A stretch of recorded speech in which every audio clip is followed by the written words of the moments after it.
Saya menerima aspirasi dari rakyat Papua bahwa ada 102 organisasi yang menyatakan menolak otonomi khusus Papua dan tanda tangani petisi sekitar 651.000 orang lebih. Oleh sebab itu, saya minta negara harus lebih bijak dan adil terhadap aspirasi rakyat Papua ini untuk menyelesaikan konflik di tanah Papua bukan dengan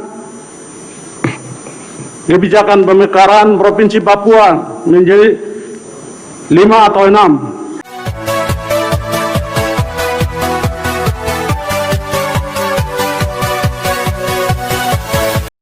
Anggota Komisi V DPR RI Daerah Pemilihan Papua, Willem Wandik menilai rencana pembahasan revisi Undang-Undang Nomor 21 Tahun 2001 tentang otonomi khusus Papua perlu dilakukan secara komprehensif dan tidak parsial. Pasalnya dalam perjalanannya selama 21 tahun, ia memandang Otsus Papua justru seakan-akan tidak memiliki roh, nyawa dan marwah. Willem mengingatkan hadirnya UU Otsus Papua bukan semata-mata pemberian pemerintah, melainkan atas dasar semangat dan perjuangan berat rakyat Papua.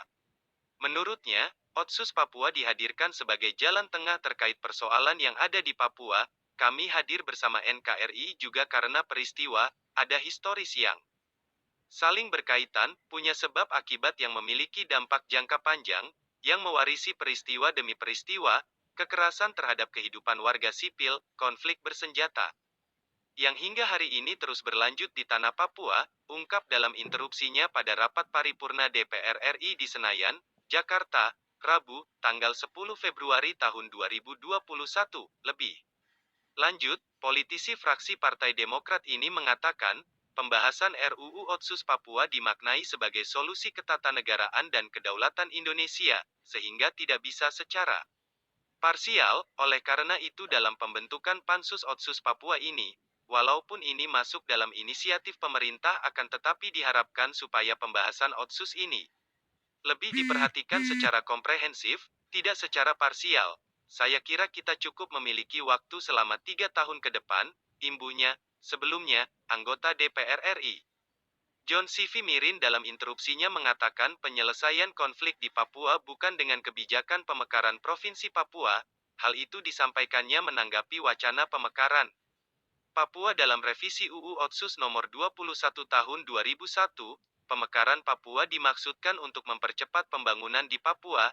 Saya ingin mengatakan kepada pimpinan, bahwa untuk mengubah UU Otsus 21 tahun 2001, saya nilai itu sepihak dan mengabaikan Otsus Papua pasal 77 dengan mengubah konten dan isinya.